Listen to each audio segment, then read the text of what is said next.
The night shift at Rosie's diner always smelled the same: burnt coffee, grease, and desperation. My feet ached in cheap shoes that had seen better days, my uniform stained with ketchup, and memories I couldn't wash out. Rain pattered against the windows, turning the neon signs outside into watercolor smudges of pink and blue. "Order up, Ellie," Marco shouted from the kitchen, his voice barely audible over the classic rock playing through crackling speakers. I tucked a strand of hair behind my ear and grabbed the plate, feeling the warmth seep through my calloused fingertips. Double shift tonight. Rent was due, and my bank account was running on fumes, just like me. The diner was nearly empty at this hour. Just a couple of truckers nursing coffees and a group of drunk college kids demolishing a plate of nachos.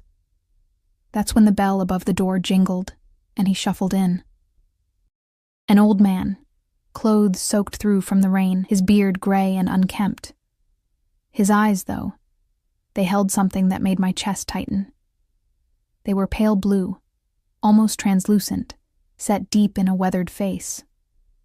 They reminded me of the ocean my father once took me to see, before he disappeared from my life like everyone else. "Sir, you can't—" Gina, the manager, appeared from the back, her lipstick slightly smudged at the corner. "It's okay," I interrupted, earning a glare. "I'll handle it." The old man settled into a corner booth, hunched over as if carrying invisible weights. I approached, notepad in hand, though I already knew he probably couldn't afford anything. "Coffee?" I asked, no judgment in my voice. "When you've been at rock bottom yourself, you stop looking down on others who are there." He nodded, hands trembling slightly. Up close, I could see that his clothes had once been expensive. The fabric of his coat still showed signs of fine tailoring beneath the dirt and wear. I returned with the coffee and a plate of scrambled eggs with toast that I'd asked Marco to make. "Kitchen mistake," I lied, setting it down. "It would just go to waste." The old man looked up at me, those haunting blue eyes suddenly bright with unshed tears. "Why?" he asked, his voice rough from disuse. I shrugged, uncomfortable with gratitude. "Been there," I said simply. "Besides, it's just eggs." He ate slowly, methodically, as if savoring every bite. I refilled his coffee twice, ignoring Gina's pointed looks. When he finished, he reached into his pocket and placed a tarnished silver pocket watch on the table. "I can't take that," I said immediately. "Family heirloom," he insisted, his accent something European I couldn't place. "Not worth much money, but worth much in honor. I have nothing else to give. Your thanks is enough," I said, pushing it back toward him. "Keep it. Family should stay together." Something flickered across his face. Pain, perhaps, or memory. "Family," he repeated softly. "Yes, sometimes family is all that matters in this cruel world." He left soon after, disappearing back into the rain. I watched through the window as he shuffled away, shoulders bent against the downpour, until the darkness swallowed him whole. "Charity case?" Gina asked, eyebrow raised as I cleared the table. "Just being decent," I replied, pocketing the generous tip left by the college kids. Every dollar counted. By the time my shift ended, the rain had turned to a light drizzle. The streets glistened under the streetlights as I made my way to the bus stop, my thin jacket providing little protection against the chill. My apartment was 20 minutes away in the part of town real estate agents optimistically called up and coming, but had been coming for as long as I could remember. Sleep came in restless waves, dreams filled with blue eyes and silver watches, and the constant nagging worry about how I'd make next month's rent. My roommate had moved out unexpectedly, leaving me with double the bills and half the income. I'd been picking up extra shifts at the diner, but it wasn't enough. Nothing was ever enough. Morning arrived with pale sunlight and the persistent drip of the bathroom faucet I couldn't afford to fix. I dragged myself through my routine, hair still damp as I rushed to catch the bus for the morning shift. The diner was busier than usual for a Tuesday. I moved on autopilot, taking orders, delivering plates, smiling mechanically at customers who rarely looked me in the eye. Tips were decent, at least.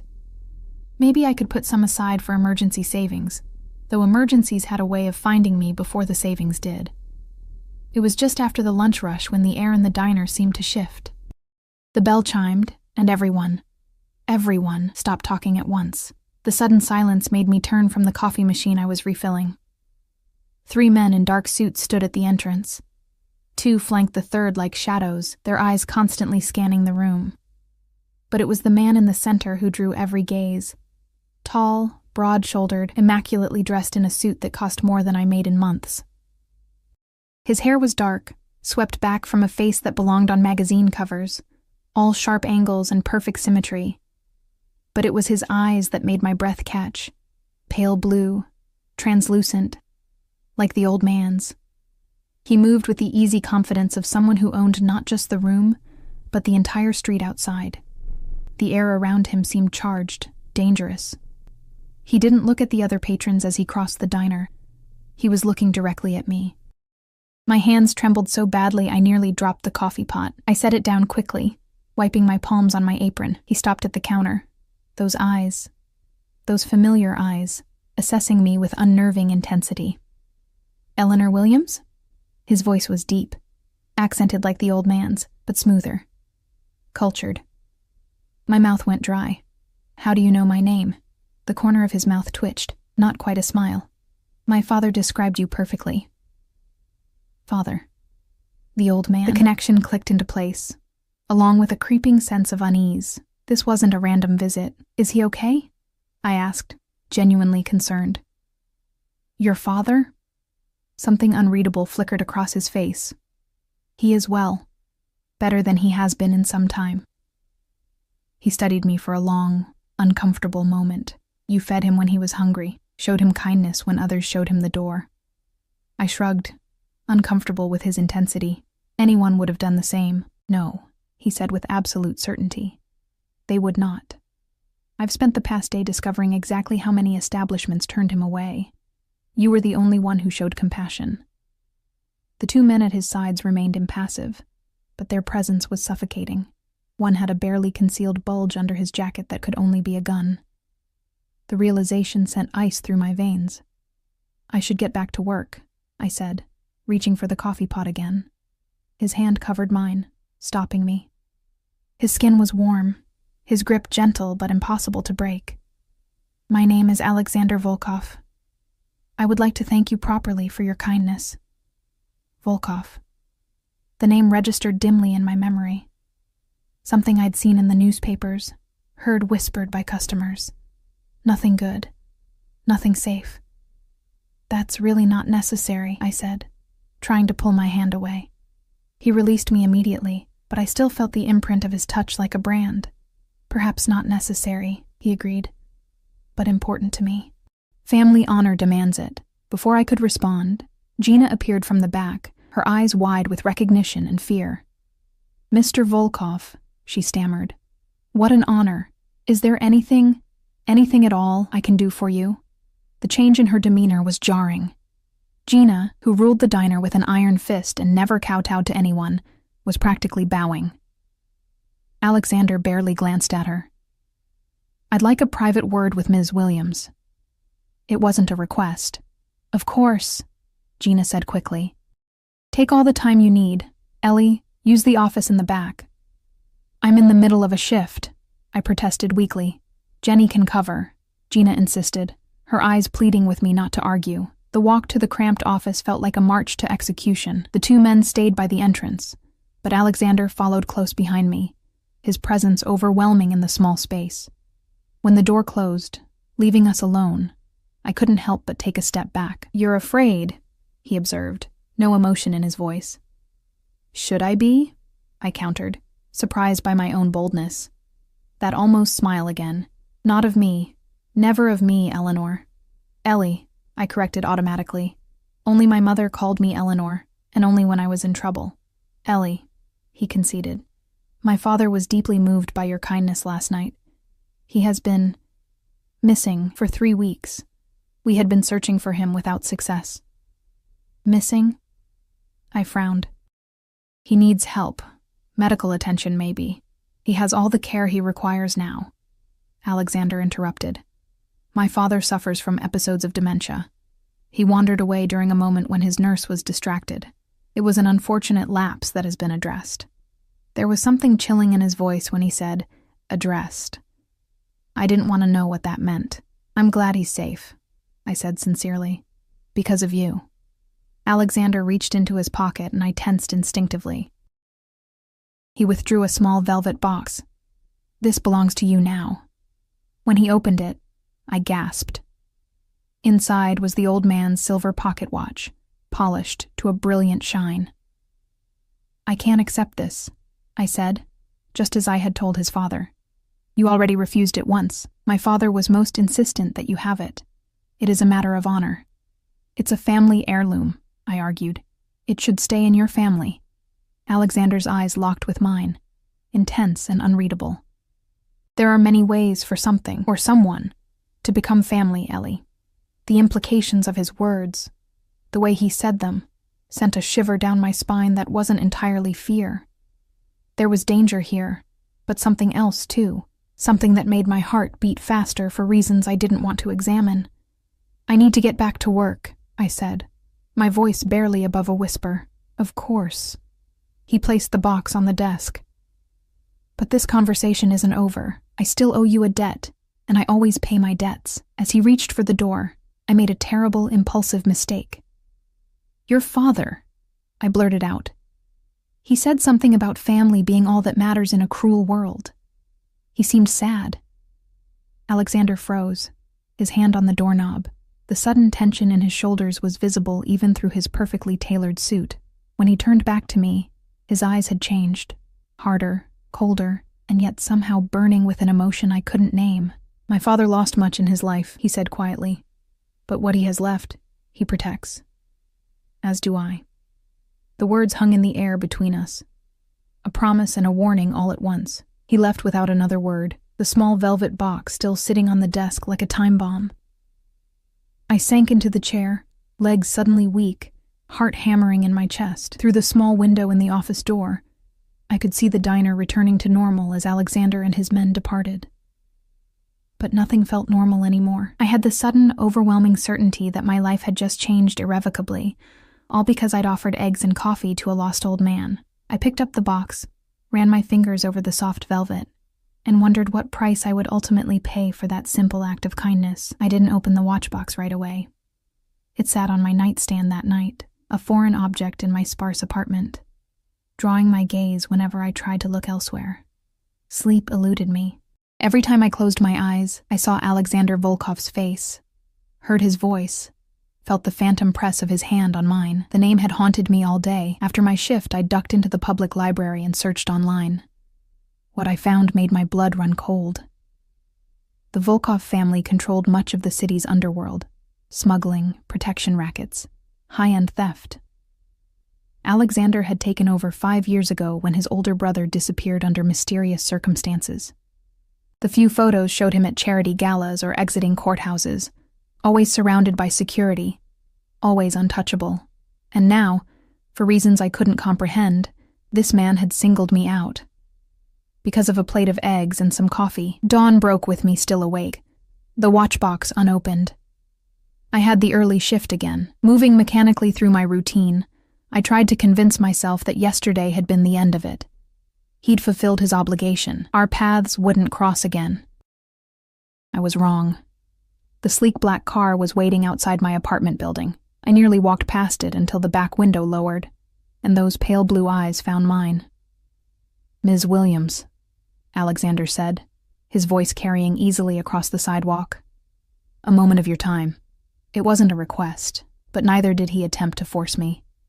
I could have walked away, caught my bus, pretended not to hear him. Instead, my feet carried me toward the car as if pulled by an invisible thread. One of his men, different from yesterday but cut from the same cloth, opened the door. The interior smelled of expensive leather and subtle cologne. Alexander sat with casual elegance, watching me with those unnerving eyes. "I'm going to be late for work," I said, remaining on the sidewalk. "No, you won't," he replied with absolute certainty. "Your manager has been informed that you'll be taking a personal day, with pay." Anger flashed through me. "You had no right." "Please," he interrupted, gesturing to the empty seat beside him. "I only wish to talk." Perhaps it was curiosity, or the fatigue of a sleepless night, or simply the knowledge that refusing a man like him rarely ended well. Whatever the reason, I slid into the car, maintaining as much distance between us as the back seat allowed. The door closed with a soft, expensive thunk. The privacy partition was already up, isolating us from the driver. "You didn't open the watch," he stated. Not a question. I blinked in surprise. How could you possibly know that? The ghost of a smile touched his lips. "You would be wearing it if you had." His certainty was unnerving. "It doesn't match my uniform." "I didn't take you for someone who cared about such things." "You don't know me at all," I countered. "I know more than you might expect." He reached into his suit jacket and withdrew a slim folder. "Eleanor Ann Williams, 26. Parents divorced when you were 12. Mother remarried, moved to Arizona. Father's whereabouts unknown. Graduated high school with honors but dropped out of community college after 2 semesters due to financial constraints. No criminal record. No debt beyond student loans and medical bills from 3 years ago. A broken arm, wasn't it? Ice flooded my veins. "You investigated me?" "Of course." He said it as if it were the most natural thing in the world. "I like to know who I'm dealing with." "We're not dealing with anything," I said, reaching for the door handle. "I helped an old man who needed kindness, that's all. Whatever game you're playing." His hand covered mine again, stopping me. Unlike yesterday, his touch lingered. "This is not a game, Ellie. My father wandered for 3 weeks, in his condition. It's a miracle he survived. In that time, he encountered hundreds of people. All ignored him. Except you." I pulled my hand away. "So you feel obligated. Fine. Consider the obligation fulfilled with the watch. We're even." Something dangerous flickered in his eyes. "We are not even. Not remotely." The car had been moving throughout our conversation, gliding smoothly through morning traffic. I hadn't been paying attention to our route, a realization that sent fresh panic through me. "Where are you taking me?" "To see my father," Alexander replied simply. "He has been asking for you, and if I don't want to go." He studied me for a long moment. "Then I will have the driver take you wherever you wish. Your freedom is not in question, Ellie." The sincerity in his voice caught me off guard. I believed him, which was perhaps the most surprising thing of all. "Why is this so important to you?" I asked. He turned to look out the window, his profile sharp against the morning light. My father was once a powerful man, feared, respected. To see him reduced to wandering the streets, hungry and alone, something raw entered his voice. "It reminds me that everything we build can be taken away, everything except honor, family." The vulnerability in his admission was unexpected. For a brief moment, I saw past the dangerous exterior to the man beneath, a son worried about his father, clinging to values I understood all too well. "Okay," I said softly. "I'll see him." The rest of the drive passed in silence. We left the city, winding through increasingly affluent neighborhoods, until we reached a private road guarded by a security gate. The mansion that appeared through the trees was something out of a movie. Stone and glass, and old money, surrounded by manicured gardens and a high wall. More security met us at the circular driveway. Men with earpieces and concealed weapons, eyes constantly scanning for threats. The front door opened before we reached it, revealing a butler who bowed slightly as Alexander approached. "Is he awake, Morris?" Alexander asked. "Yes, sir. In the sunroom, as you requested." The interior of the house was as impressive as the exterior. Marble floors, priceless art, soaring ceilings. I felt acutely out of place in my waitress uniform and worn jacket. Alexander, sensing my discomfort, slowed his pace to walk beside me. "My father built this house," he said, his voice lower now. "He came to this country with nothing. Built an empire through will and determination. And violence," I thought but didn't say. The newspapers had been clear about that part. The sunroom was at the back of the house, a glass-enclosed space filled with plants and comfortable furniture. The old man sat in an armchair near the windows, a blanket over his legs despite the warmth.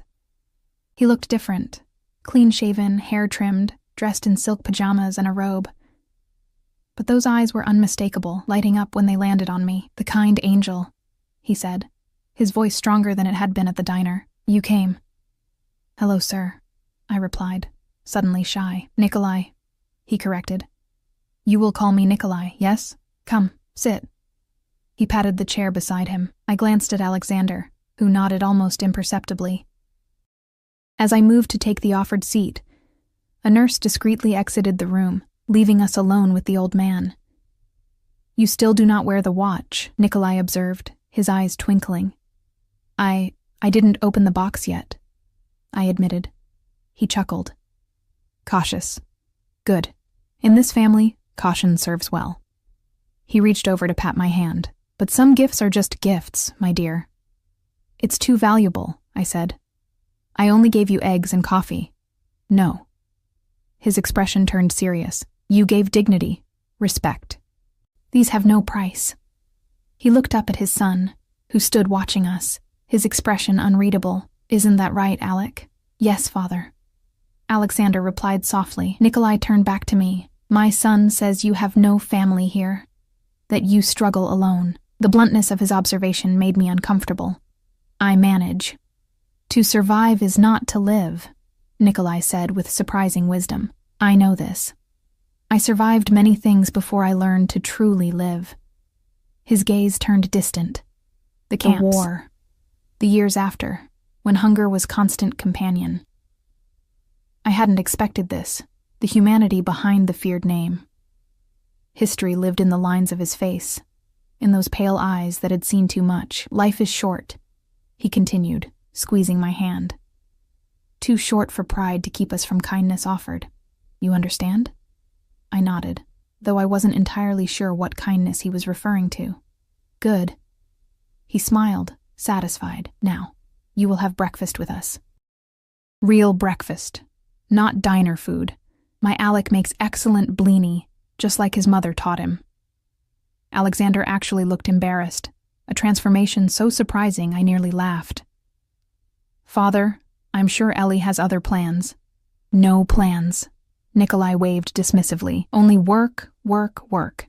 Today, she rests, eats, then maybe you take her shopping. Those shoes," he pointed at my worn sneakers, "not good for standing all day." "Father," Alexander said with the strained patience of someone having a familiar argument, "Ms. Williams may not want to go shopping." "Nonsense. Every woman likes nice things." He patted my hand again. "You humor, old man, yes. Let my son repay kindness properly."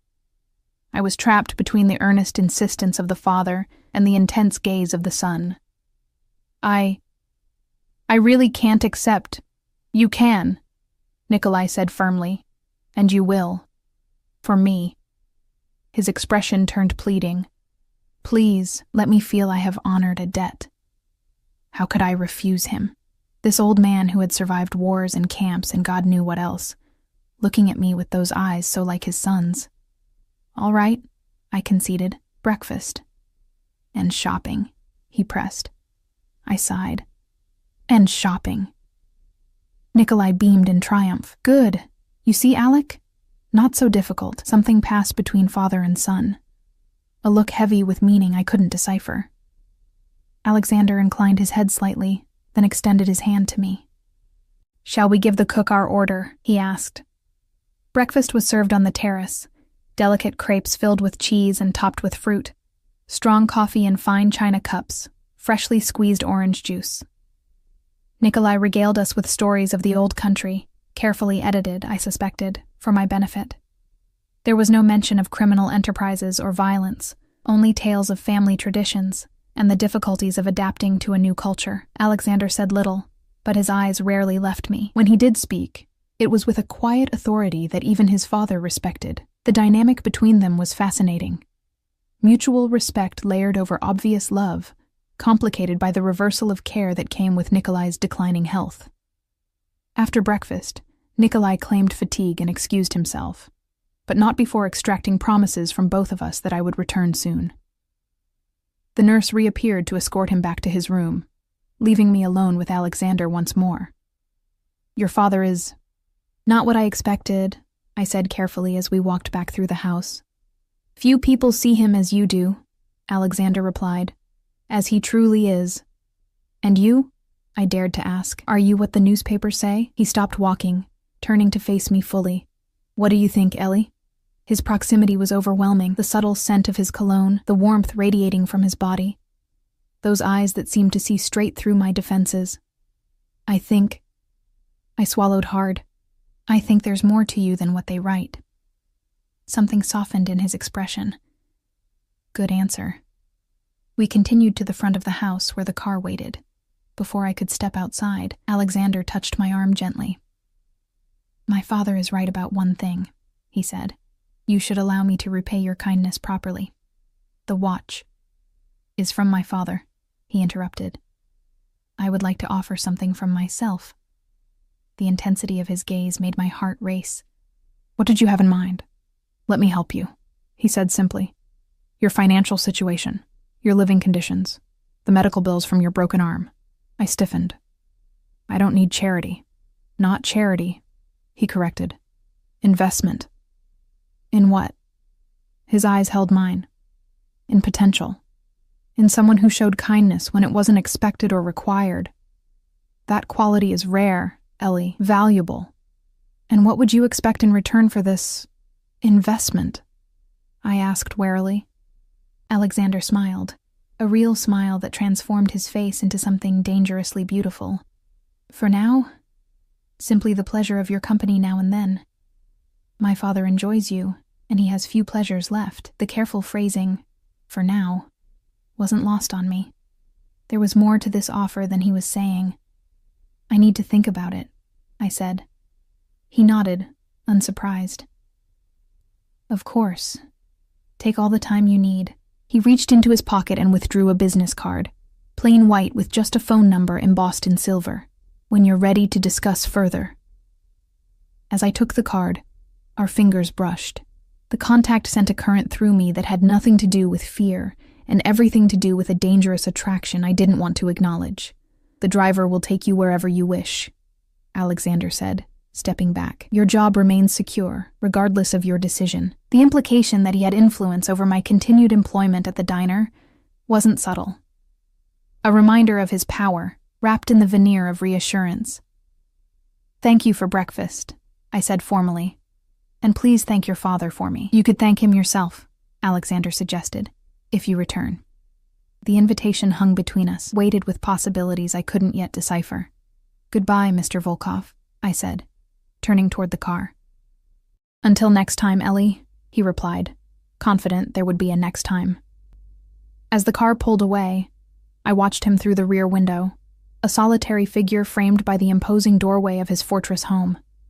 Powerful, dangerous, and utterly, inexplicably impossible to forget. 3 days passed. The silver business card burned a hole in my pocket, but I didn't call. The watch remained in its velvet box, unopened on my nightstand. I worked double shifts at the diner, went home to my empty apartment, and tried to pretend my life hadn't been upended by a chance encounter with a homeless old man. But something had changed. I felt it in the prickling sensation between my shoulder blades, the certainty that I was being watched. Twice I spotted the same dark sedan parked across from the diner during my shift. Once, I glimpsed a man in a suit who looked suspiciously like one of Alexander's bodyguards outside my apartment building. Protection or surveillance? The line seemed blurry in Alexander Volkov's world. The 4th morning, I woke to find an eviction notice taped to my door. 60 days to vacate. The building had been sold to a development company. My heart sank as I read the corporate name at the bottom, Volkov Holdings, LLC. This couldn't be coincidence. He was forcing my hand. Anger propelled me through my morning routine. By the time I arrived at the diner, I was seething. The same black car from our previous encounter was waiting in the parking lot. This time, I marched straight to it, yanking open the back door before the driver could even exit. Alexander looked up from his phone, unsurprised by my dramatic entrance. Good morning, Ellie. You bought my building, I demanded, sliding in and slamming the door. Yes. No denial, no pretense. To evict me because I didn't call? He pocketed his phone, giving me his full attention. The building was already scheduled for redevelopment before we met. I merely accelerated the acquisition. That's not an answer. The timing was convenient, he admitted. But I would have found another way to speak with you eventually. The casual arrogance of his statement stoked my anger further. You can't just manipulate people's lives like this. Can't I? He raised an eyebrow. It seems I just did. This is insane. All because I gave your father breakfast? Alexander's expression hardened. No, Ellie. All because you showed him humanity when no one else would. All because you looked at a seemingly worthless old man and saw someone deserving of dignity. Do you have any idea how rare that quality is? His intensity was unsettling. So you're what? Rewarding good behavior? Training me like a dog with treats and punishments? Something dangerous flashed in his eyes. Be very careful, Ellie. I have been patient and respectful. But there are limits to what even I will tolerate. The threat, however veiled, cooled my anger instantly. This man was dangerous, a fact I'd momentarily forgotten in my outrage. What do you want from me? I asked, my voice quieter now. Come work for my father, he said without preamble, as his companion. Whatever I'd been expecting, it wasn't that. His companion? His nurse handles his medical needs, but she cannot provide the stimulation his mind requires. The doctors believe his cognitive decline accelerates when he's isolated or bored. You engage him. Make him smile. Remember. I stared at him in disbelief. You want to hire me to be nice to your father? I want to hire you to do what comes naturally. He corrected. To treat him with the same compassion you showed a stranger in a diner. And if I refuse? Then the driver will take you to work and we need never speak again. His face was impassive. The eviction stands either way. That building is coming down regardless. But if you accept, I'll provide housing as part of your compensation. Housing. I repeated the word flatly. A small apartment in a secure building I own. Nothing extravagant, but clean and safe. Walking distance to my father's house. And my job at the diner? You would need to give notice. The position would require your full attention, 5 days a week. I laughed without humor. You really do think of everything, don't you? I try, he replied simply. What's the salary? I asked, hating myself a little for considering it. He named a figure that made my eyes widen. Triple what I made at the diner. That's ridiculous, I said automatically. That's market rate for skilled elder care with a confidentiality agreement. Confidentiality? I seized on the word. What exactly would I be keeping confidential? My family values privacy, he said smoothly. Anything you see or hear in my father's house stays there. The implications were clear. I would be entering a world of secrets, some of which might be dangerous to know. I need time to think, I said.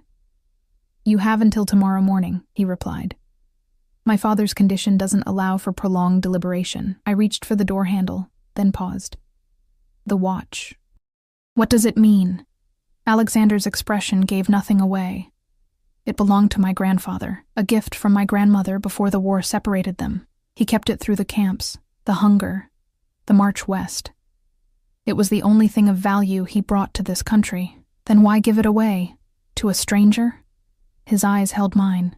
My father has his reasons. If you accept the position, perhaps he'll share them with you. I exited the car without another word, the weight of the decision pressing down on me as I walked into the diner for what might be one of my last shifts. The day passed in a blur. I moved mechanically between tables, taking orders, delivering food, making small talk, all while my mind raced with possibilities and fears. By closing time, I was no closer to an answer. You seem distracted today, Gina commented as I counted my tips. Just tired, I lied. She studied me for a moment. It's about him, isn't it? Volkov. I froze. What do you mean? He came looking for you. Now you're somewhere else entirely. She lowered her voice. Listen, Ellie. Men like that, they live in a different world. They take what they want, and they don't care who gets hurt. You sound like you speak from experience, I said carefully. Gina's hand went unconsciously to the faded scar along her jawline. A thin white line I'd always been too polite to ask about. Just be careful, she said finally. Whatever he's offering, remember there's always a price. and it's usually higher than you think." Her warning followed me home, echoing in my mind as I climbed the stairs to my soon-to-be former apartment. The hallway was dark. The building owner had been skimping on maintenance since long before the sale. I fumbled with my keys, exhaustion making my movements clumsy. When I finally got the door open, I froze on the threshold. Something was wrong. The air felt different, disturbed. I'd lived alone too long not to recognize when my space had been invaded. I backed away slowly, heart hammering, ready to run. Then I saw it, the watch box, no longer on my nightstand, but sitting open on my tiny kitchen table. Beside it lay a note written on heavy cream stationery. With trembling fingers, I picked it up. "Time passes, but honor endures. Choose wisely. A." The watch gleamed in the dim light, its silver case polished to a mirror shine. I approached cautiously, half expecting to find someone hiding in the shadows of my small apartment. But I was alone. Or at least I was now. The invasion of my space should have terrified me, angered me. Instead, I felt a strange calm descend. The decision had been made for me the moment I offered kindness to a lost old man. Everything since had been merely delay, resistance against a current far stronger than my will to fight it. I picked up the watch, feeling its weight, the physical and symbolic burden of accepting whatever came next. The mechanism still ticked, keeping perfect time despite its age. I turned it over, noticing for the first time an inscription on the back in Cyrillic letters I couldn't read. Sleep eluded me that night. I packed my meager belongings, clothes, books, the few mementos I'd kept from a life that had offered little worth remembering. By dawn, I'd reduced my existence to 2 suitcases and a backpack. Everything that mattered, everything that was truly mine. The black car was waiting when I emerged from the building, as I'd known it would be. The driver took my bags without comment, placing them carefully in the trunk. Alexander wasn't inside, just a white envelope on the seat containing an address, a key, and a contract. The apartment was in a renovated brownstone in a neighborhood I'd always admired but could never afford. The security system was state-of-the-art, the furnishings simple but elegant, the kitchen stocked with basics. It was more space than I'd ever had to myself, with windows that let in actual sunlight, not the dim reflection from the air shaft my old place overlooked. It felt surreal, like I'd stepped into someone else's life by mistake.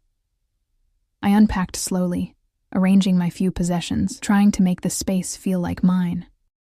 The contrast between my worn belongings and the pristine apartment was jarring. At precisely noon, the intercom buzzed. The security guard announced a delivery. I opened the door to find a young woman with a tape measure and a digital tablet. "Ms. Williams?" she asked briskly. "I'm Sophia from Bellini's. Mr. Volkov asked us to prepare a suitable wardrobe for your new position." "A wardrobe?" I echoed. "Yes. Business casual for daily wear, a few formal options for special occasions, and appropriate leisure wear." She looked me up and down with a professional eye. "May I come in? This will only take about 30 minutes. Dazed, I stepped aside. Sophia moved with practiced efficiency, taking measurements, snapping photos of me from different angles, making notes on her tablet. "Your coloring is perfect for autumn tones," she commented. "And your figure. Classic hourglass. Balenciaga will drape beautifully on you." The names she mentioned meant nothing to me, but the prices she casually referenced made my head spin. When she asked about shoe size and lingerie preferences, I finally found my voice. "This is too much," I protested. "I don't need designer clothes to sit with an old man." Sophia looked genuinely puzzled. Mr. Volkov was quite specific about the quality and quantity required. Is there a problem? How could I explain that my entire life had been about stretching dollars, wearing things until they fell apart, never imagining I'd own anything with a designer label? "No," I said finally. "No problem." "Excellent. Everything will be delivered tomorrow afternoon." She handed me a business card. "If anything doesn't fit perfectly, call me directly for alterations." After she left, I sat on the new couch, overwhelmed by how quickly my life was changing. The watch felt heavy on my wrist. I'd put it on that morning, an acknowledgement of my decision. Its steady ticking was oddly comforting. a reminder that time moved forward regardless of our hesitations. The contract lay on the coffee table, still unsigned. I'd read it carefully. The salary, benefits, housing arrangement, confidentiality clause, everything Alexander had promised, formalized in legal language. I picked up the pen, hesitated once more, then signed my name. Whatever came next, I was committed now. The next morning, I arrived at Nikolai Volkov's mansion precisely at 9, as specified in my contract. The same butler who had greeted us before opened the door, bowing slightly. "Ms. Williams, welcome. Mr. Volkov is expecting you in the library." I followed him through the house, even more intimidated in daylight. Sunlight streamed through tall windows, illuminating artwork and antiques that belonged in a museum. The library was at the back of the house, 2 stories of bookshelves accessed by a rolling ladder, leather armchairs, a massive desk by the windows. Alexander stood when I entered, his expression unreadable as his eyes took in my appearance. I'd worn my best clothes, a simple blue dress that had seen better days, low heels that pinched my toes. "You signed," he said, gesturing to the folder I carried. I placed it on the desk. "Yes." "And the apartment is satisfactory?" "It's more than satisfactory," I admitted. "It's beautiful." He nodded, satisfied. "My father is in the garden. The mornings are his best time. His mind is clearest then. Before I see him," I said, finding courage from somewhere, "I need to understand something." Alexander waited, saying nothing. "Why me?" I asked, really. Not the story about kindness, though I'm sure that's part of it, but there must be more qualified people, professionals with experience in dementia care. He studied me for a long moment, as if deciding how much to reveal. "My father had a sister," he said finally. "Anya. They were separated during the war. He made it to America. She disappeared into the Soviet system. For 50 years he searched for her. When the Berlin Wall fell, he finally found her records. She had died in 1962, in a state hospital. I waited, sensing there was more. Before she died, she had a daughter. That daughter was adopted by a British couple. She would be about your age now, had she lived." Understanding dawned. I remind him of her. "You have her coloring, her eyes." Alexander's voice softened. "When he saw you in that diner, in his confused state, he thought you were Irina, his niece, my cousin. So I'm... what? A replacement for a dead relative? No." His voice was firm. "You are yourself, Ellie, but you triggered a connection. In his clearer moments, a memory. He knows you're not Irina, but the resemblance gives him comfort. And your kindness, that was real. Not because of who he thought you might be, but because of who you are." The revelation was both less and more disturbing than I'd feared. "Why didn't you tell me this before? Would it have made a difference in your decision?" I considered this. "Maybe. I don't know." "Then that is why," he said simply. "I wanted your choice to be based on present circumstances, not emotional manipulation." A harsh laugh escaped me, says the man who bought my apartment building. The ghost of a smile touched his lips. "I never claimed to be a good man, Ellie. Only an honest one, with you." Before I could respond, the doors to the garden opened, and Nikolai entered, supported by his nurse. His face lit up when he saw me.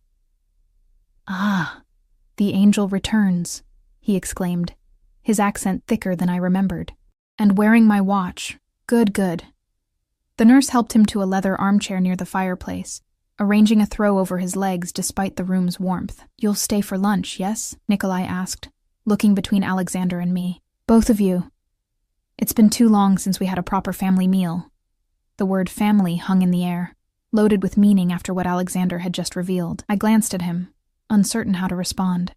"Father," he said gently, "Ellie has agreed to be your companion. She'll be here every day, reading to you, talking with you, keeping you company." Nikolai's expression brightened further. "Wonderful. We will have many conversations, yes? You will tell me about your life, and I will tell you stories of the old country." He patted the arm of the chair beside him. "Come, sit. My son has work, always work. But you and I, We will enjoy the day together. As I moved to take the offered seat, Alexander touched my arm lightly. The contact sent an unexpected shiver through me. "I'll leave you two to get acquainted," he said. "Morris will show you around the house later, explain the routines. If you need anything, he can reach me." There was a weight to his words, a double meaning I couldn't quite grasp. Before I could respond, he was gone, leaving me alone with his father and the unspoken ghost of a cousin I'd never known. Nikolai was watching me with those penetrating blue eyes, so like his son's, yet softened by age and memory. "He likes you," the old man said abruptly. "Your son." I blinked in surprise. I'm not sure "like" is the right word. I think I'm a convenient solution to a problem. Nikolai chuckled. "My Alec, he sees people as pieces on chessboard. Move here, move there. But you?" He tapped the side of his head. "You make him think differently. I see it in his eyes when he looks at you." "You're imagining things," I said gently. "Perhaps." He shrugged. "Old men see ghosts everywhere, but sometimes ghosts are real, yes? Like you, wearing my mother's watch." I glanced down at my wrist. "Your mother's watch? But Alexander said it belonged to your grandfather." Nikolai's eyes twinkled. "It did. Then my grandmother. Then my mother. Then me. Family treasures passed down, generation to generation." "Then you shouldn't have given it away," I insisted. "Not away," he corrected. "Forward. To the future." There was something unsettling about his certainty. The way he looked at me as if seeing someone else superimposed over my features. "Tell me about Irina," I said suddenly. His expression froze, then softened. "Ah, my son told you. A little," I admitted. "That I remind you of her. The eyes," he said, reaching out to touch my face gently. "Window to the soul. But more than that. Your kindness.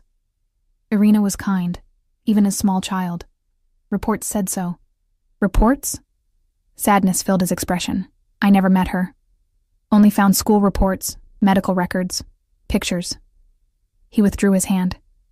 "She died young, car accident, 17 years old. I'm sorry," I said, and meant it. Life takes. Life gives. His gaze drifted to the garden beyond the windows. "You are not her, but perhaps God sends you to remind old man that kindness still exists in a world that took so much." He turned back to me, suddenly present and alert. "Now you read to me, yes? Chekhov, on shelf there. I teach you proper Russian pronunciation." And just like that, my first day as companion to Nikolai Volkov began, with stories from another time and place, and the lingering sense that I had stepped into a role written long before I knew the play existed. Weeks passed, settling into a rhythm I never could have imagined. 5 days a week, I arrived at Nikolai's mansion at 9 and left at 5, like a normal job with abnormal circumstances. I read to him, listened to his stories, played chess, which he always won, and learned enough Russian phrases to make him beam with pride. "Your accent," he would say, chuckling, "like American trying to chew rocks, but you try, is good." The promised wardrobe had arrived as scheduled, clothes finer than anything I'd ever owned, in exactly my size. I felt like an imposter wearing them, but Nikolai insisted I looked proper now. "Beautiful girls should have beautiful things," he'd declare, brooking no argument. Alexander was rarely present during my visits. He appeared briefly some mornings, immaculately dressed in suits that probably cost more than my yearly salary, to check on his father before disappearing into his world of business and other activities I carefully didn't ask about. When our paths crossed, he was unfailingly polite but distant, as if our earlier interactions had never happened. It was better this way, I told myself. Safer to focus on Nikolai, whose affection was grandfatherly and uncomplicated. Yet I found my eyes drawn to Alexander whenever he entered a room, hyper-aware of his movements, the subtle scent of his cologne, the power he radiated without effort. One rainy afternoon, as Nikolai napped in his chair, I wandered through the library, trailing my fingers along book spines. The collection was impressive, classics in multiple languages, histories, philosophies, scientific texts. Not what I would have expected from a family known primarily for criminal enterprises. "He was a professor, you know." Alexander's voice came from the doorway, startling me. Before the war changed everything, I turned to find him watching me, his expression unreadable. Your father? A professor? He nodded, entering the room with his usual quiet grace. Literature and philosophy at the University of Krakow, until the Nazis came. He never mentioned that, I said, surprised at this glimpse of Nikolai's past. There are many things he doesn't speak of. Alexander moved closer, scanning the bookshelves, the camps, the years after, how he built his business. Did he teach you? I asked, genuinely curious. Literature and philosophy? A ghost of a smile touched his lips. Among other things. He believed education was the only thing that couldn't be taken from you. His fingers selected a volume, Dostoevsky's Crime and Punishment. An interesting choice, I observed. You've read it? Community college, before I had to drop out. He studied me with new interest. What were you studying? Nursing, I admitted. I wanted to help people, and now you do, he said simply. Just not in the way you planned. The observation hit closer to home than I liked. Life rarely follows our plans. No, he agreed, replacing the book. It doesn't. He turned to face me fully. You've been good for him. His doctors are impressed with his cognitive improvements. He's a remarkable man, I said honestly. The things he's lived through, yes. Alexander's expression softened when he looked at his sleeping father. He survived when many didn't. It made him determined, uncompromising. Like father? Like son? I suggested. His eyes found mine, intense and searching.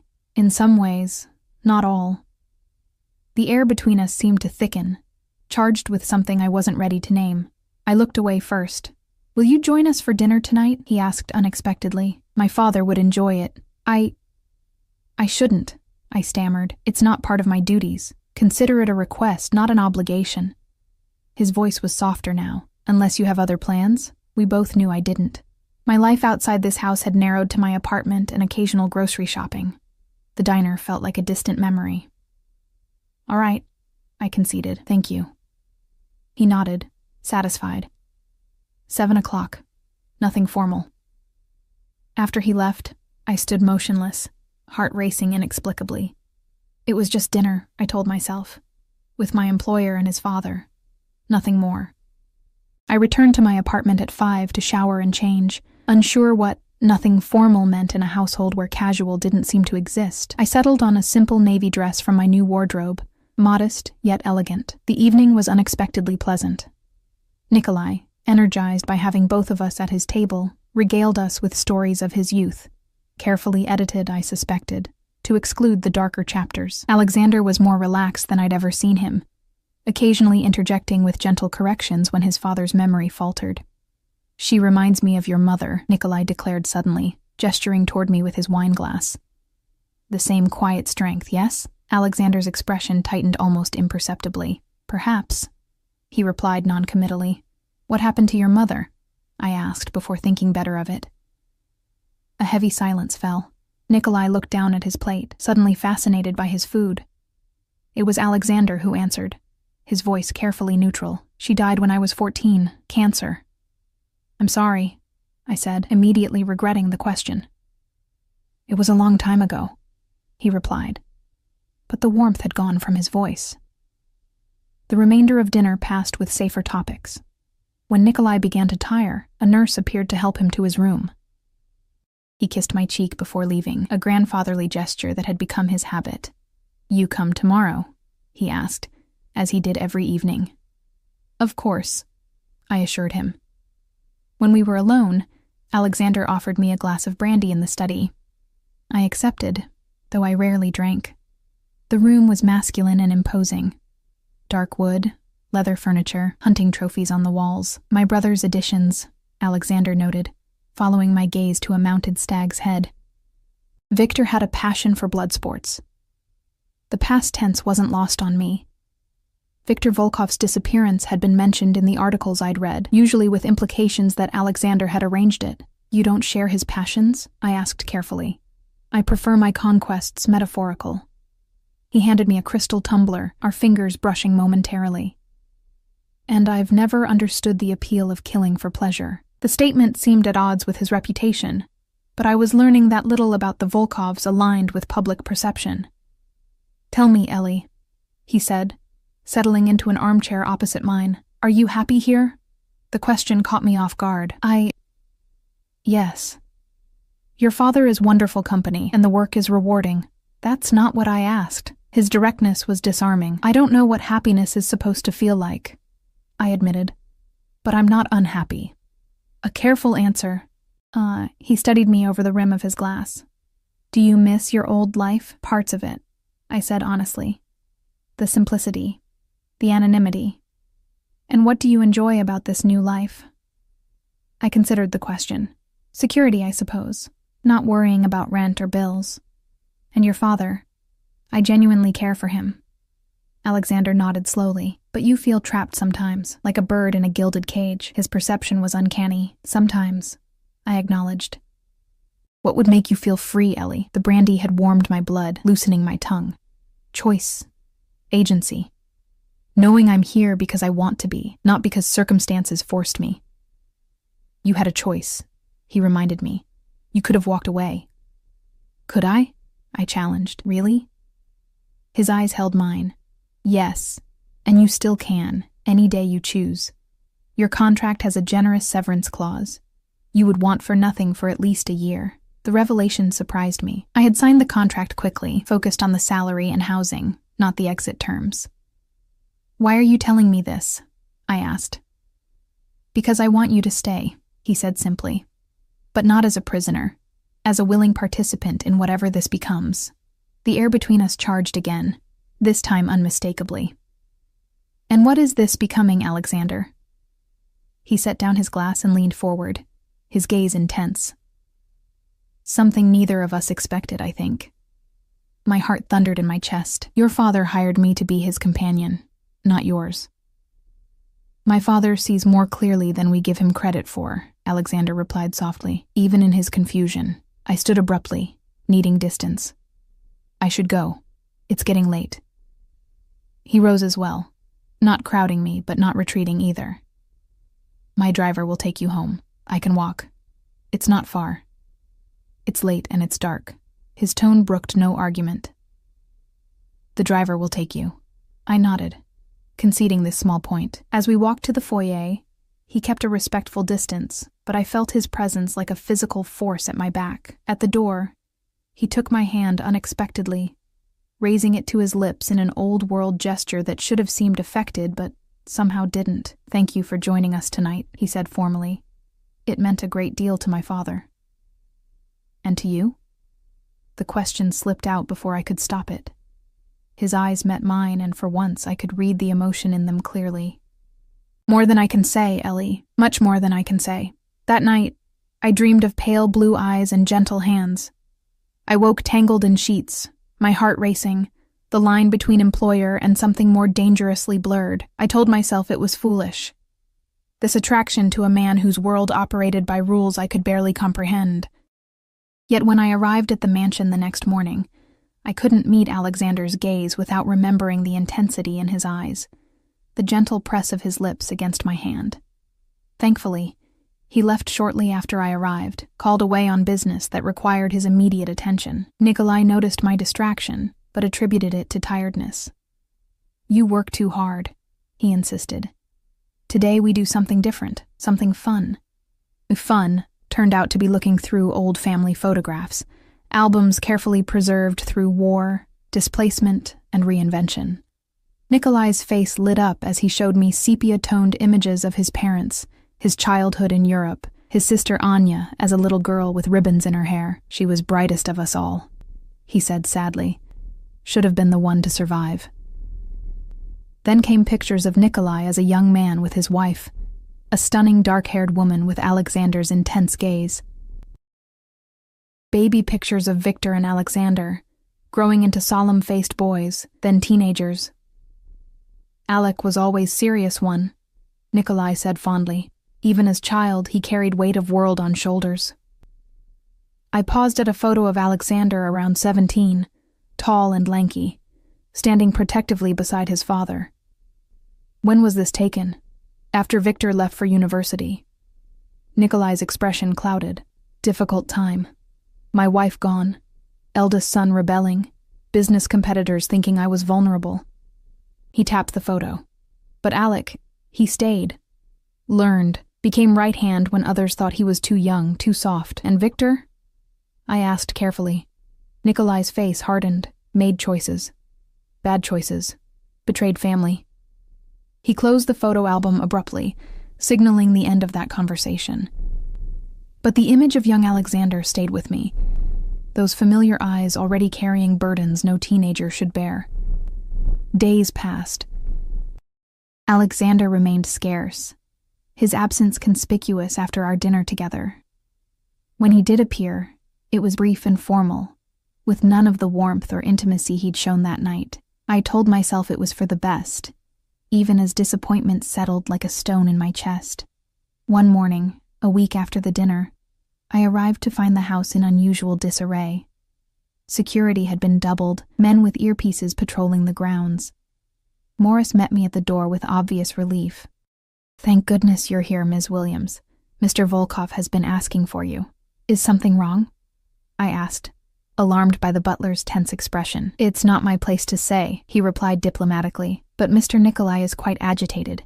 His nurse had to sedate him last night. I found Nikolai in the sunroom, but not in his usual chair. He paced slowly, supported by a cane, his face etched with worry. "Ellie," he exclaimed when he saw me, at last.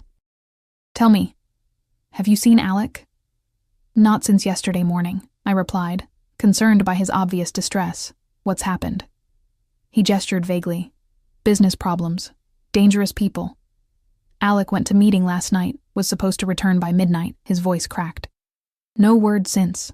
The fear in his eyes was contagious. "I'm sure he's fine," I said, trying to sound confident. "He can take care of himself. They said same about Victor," Nikolai muttered darkly. Before I could respond, the doors opened. Alexander stood there, his normally immaculate appearance marred by a bruise on his cheekbone and a cut above his eyebrow. Relief flooded Nikolai's face. "Ungrateful boy," he exclaimed, hobbling toward his son. "Worrying old man like this." Alexander embraced his father gently. "I'm sorry, Papa. My phone was damaged. I came as soon as I could." Over Nikolai's shoulder, Alexander's eyes met mine. Something in his expression, vulnerability perhaps, or simple fatigue, made my chest tighten. "You're hurt," I said softly. "It's nothing," he dismissed, but winced slightly as Nikolai clutched him tighter. "Sit, sit," Nikolai insisted, pulling back to examine his son's face.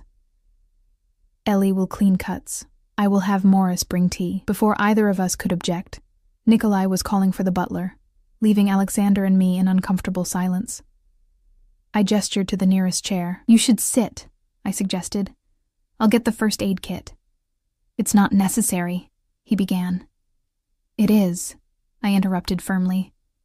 "Doctor or nurse before waitress, remember?" A ghost of a smile touched his lips. "As you wish." I found the medical supplies in the bathroom adjoining the sunroom. When I returned, Alexander had removed his suit jacket and loosened his tie. A darker bruise was visible at the base of his throat. I tried to maintain clinical detachment as I dampened cotton with antiseptic. "This might sting," I warned. He didn't flinch as I cleaned the cut above his eyebrow, his eyes never leaving my face. "What happened?" I asked quietly. "Business disagreement," he replied vaguely. "Most business disagreements don't end with physical injuries," I pointed out. "In my line of work, some do." I paused, cotton ball hovering near his face. "And what line of work is that exactly? The parts you don't mention in polite conversation." His expression remained impassive, but something flickered in his eyes. "You know what my family does, Ellie. It was in all those articles you read." "I know what they say," I conceded. "But I've learned there's often a difference between reputation and reality in this house." He considered this. "Some aspects of our business operate in gray areas of legality," he admitted finally. "Import and export, property development, private security, protection for those the law doesn't adequately defend. And last night, a competitor forgot their place in the established order. A reminder was required. His voice was matter-of-fact, devoid of either pride or shame. I resumed cleaning his injuries, unsure how to respond to his honesty. Your father was terrified something had happened to you, like Victor. Alexander stiffened slightly. Victor's situation was different. What happened to him? I dared to ask. For a long moment I thought he wouldn't answer. Then he sighed. The sound weighted with old pain. He betrayed my father, stole from the family, sold information to rivals, endangered everyone.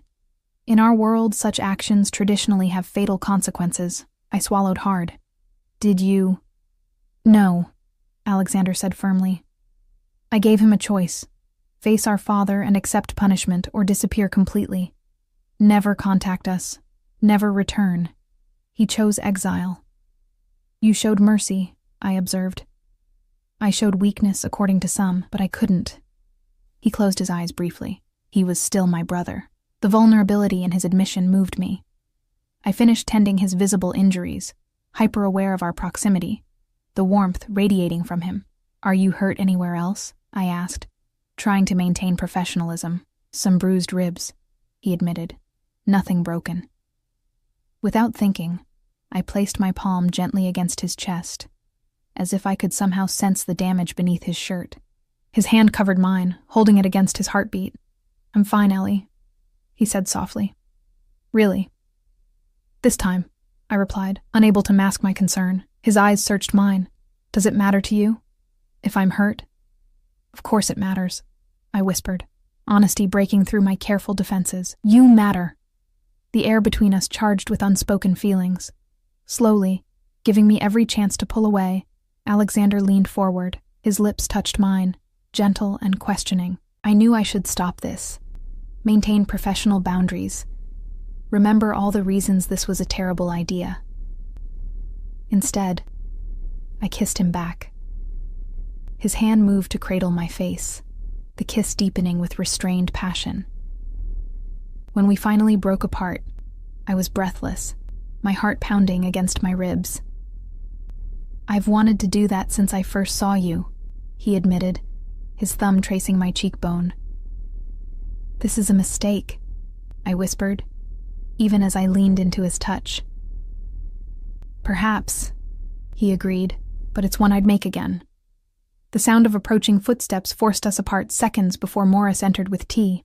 If the butler noticed our flushed faces or my trembling hands, he gave no indication. Sir, Mr. Petrov is on the secure line, he informed Alexander. He says it's urgent. Alexander nodded, rising smoothly despite his injuries.